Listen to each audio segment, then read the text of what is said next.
My name is Rumyana Toleva, and the name of my presentation is Modern Open Science Through the Lens of the Ancient Philosophy of Yoga. Thank you for my invitation here.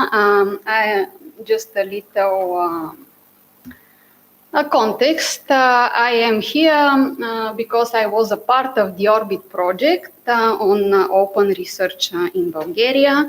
The mentoring program of this project, it was held during March and June this year. My mentor was Anna Lazarova. She is a PhD in intellectual property law as well attorney at law. I was a mentee in this program, and I am PhD student in philosophy. I am yoga teacher and as well attorney at law. My dissertation thesis is Philosophical Aspects of Yogic Contemplation in Patanjali's Yoga Sutra. The discussion's focus with my mentor was enhancing Bulgarian academics' knowledge, understanding of the practical applications of open science, particularly the right and obligation of secondary publications in scientific papers. This presentation now consists of more detailed exploration of the core philosophical principles of open science and its application. And in a specific regard, it constitutes a continuation of the dialogues that were part in the mentoring program. Just a little introduction. Gaining a deeper understanding of the principles of open science, particularly their practical application, is especially important for our modern society. This contributes to the broader goal of the open science, making it more accessible, understandable, and applicable. There is a clear need for a more detailed and comprehensive presentation of the open science, its core philosophical principles, and its practical implementation among the members of the society, among the academic members, as well as students, PhD students, etc. As well as among the society members, notwithstanding of their age, gender, culture, belief, social status, nationality, etc. Modern open science is universal and open to all. The main purpose of its philosophy is to contribute to the well-being of the humanity, not only theoretically, but as well as practically. Ancient Indian philosophy also places significant emphasis on its practical application. Philosophical knowledge in ancient India is not useful without its practical implementation in our everyday activities. According to the philosophy of the ancient yoga, to achieve its final goal, people should not only reflect on yoga, they should practice yoga. In the age of the modern open science, we face the same challenge. We should not only talk about the open science, but we should also practice the open science to achieve its final goal. All the global society members should be duly informed about the proper intentions, processes, results, and effects of the science, and should have the real, practical, not only theoretical, opportunity to use the scientific results for themselves and or for the others. Successful completion of this general purpose at first place requires deeper understanding of the core philosophical principles of the open science, which are interconnected with the universal human values. A thorough understanding of the universal human values and their equitable and genuine application is of crucial importance for the real, not only intended or desired, personal well-being and the well-being of the humanity. The aim of this talk is to explore the philosophical core foundation of the modern open science through the lens of the ancient Indian philosophy, particularly the philosophy of classical yoga as set forth in the ancient Indian treatise named Yoga Sutra. It was compiled between 4th to 2nd century BCE through 2nd to 4th century CE. As well as to elucidate the conceptual interconnections between these two philosophical paradigms, which in fact are separated by a time span of 2 millennia, but their core philosophical essence is one and the same. Classical yoga is a term related to the yoga philosophy explained in this ancient Indian treatise, Yoga Sutra, compiled by a sage named Patanjali. Yoga Sutra is compiled in Sanskrit language and consists of 4 chapters, padas in Sanskrit. Samadhipada, the chapter on the yogic meditation, its foundations, stages, results. Sadhana, the chapter on the yogic practice. Vibhuti, the chapter on the yogic powers. And Kaivala, the chapter of the spiritual freedom. Yoga Sutra is the first structured philosophical treatise in Indian philosophy, compiling in one place the core theoretical principles and practical techniques of the ancient yoga teaching, which roots could be traced back to the period of the Harappan civilization.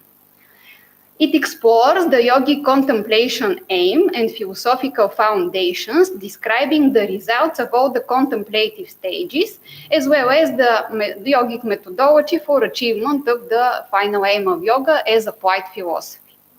This final aim of yoga is to terminate all manifestations of suffering in the material world through gaining true and complete knowledge about our own human nature and the real essence of the whole world.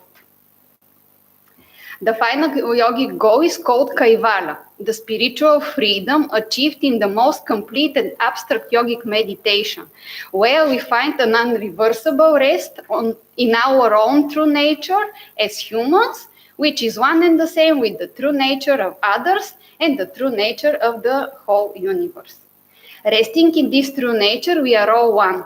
The spiritual freedom is the practical achievement of oneness, togetherness, and interconnection. It is living a material life where we are all connected spiritually. In such a life, there is no me and you, me and others, but everything is one and open to all.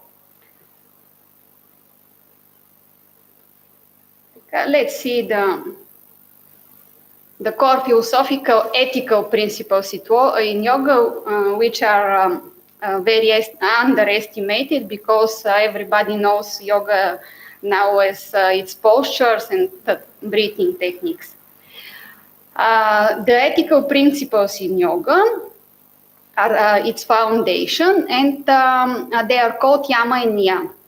In yoga philosophy, this concept is specified by the requirement to follow these ethics not only in our outward activities, active actions and passive non-actions, but also to observe them internally in our inward state of mind, thoughts, feelings, mental intentions.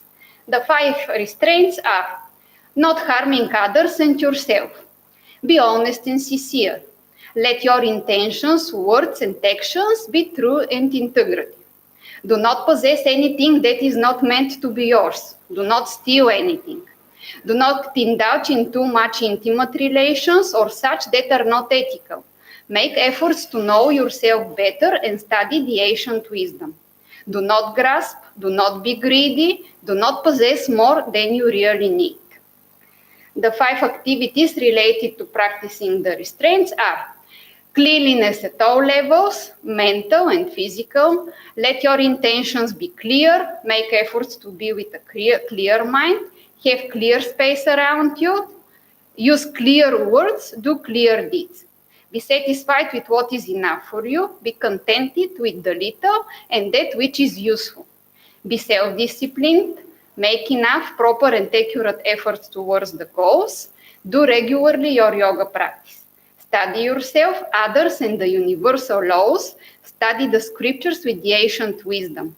Meditate on the universal wisdom and its universal principles of harmony and balance.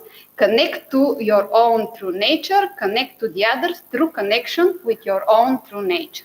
As we all see here, these applied ethical principles of the ancient yoga are interconnected and applicable in various manners, both in the theoretical concept and the practical applicability of the modern open science, which should be fair and responsible in all its dimensions, not only in words, but as well as in practice. These are some symbols, bibliography, and thank you very much. This is a picture of the ancient symbol Om, it is done by me. This is the symbol of the oneness, togetherness, wholeness, and the symbol that we are all one and the same. Thank you.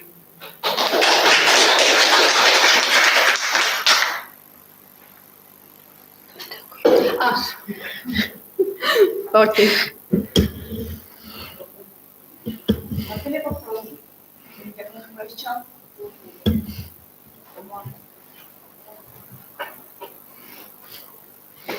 So can we interpret or take a subset of principles and accept them as principles of open sharing in research as well? These principles? Yeah, but maybe all of them, they are already accepted. And that's why I decided to make this talk, because in fact now with the open science, we in practical, in our practice, we include something that is the ancient wisdom. This is in fact the ancient wisdom, it is 1,000 years ago. And another question, so with the mentoring program of Orbit, which you mentioned, we were trying to create this mindset, try to practice something and then see if you can sort of integrate it into your life. What is your personal reflection also from talking to other people who went through the program? Is this approach working or? Yeah. I think that with a lot of people that we were in the mentoring program, all of them had something, maybe more expanded look at their own researches, at their own works, and as we see at the conference in July, all of them achieved to explore their works in this open way. And I think it was something that was new for them and for me as well. Okay, thank you. That's good to hear. Yeah, thank you.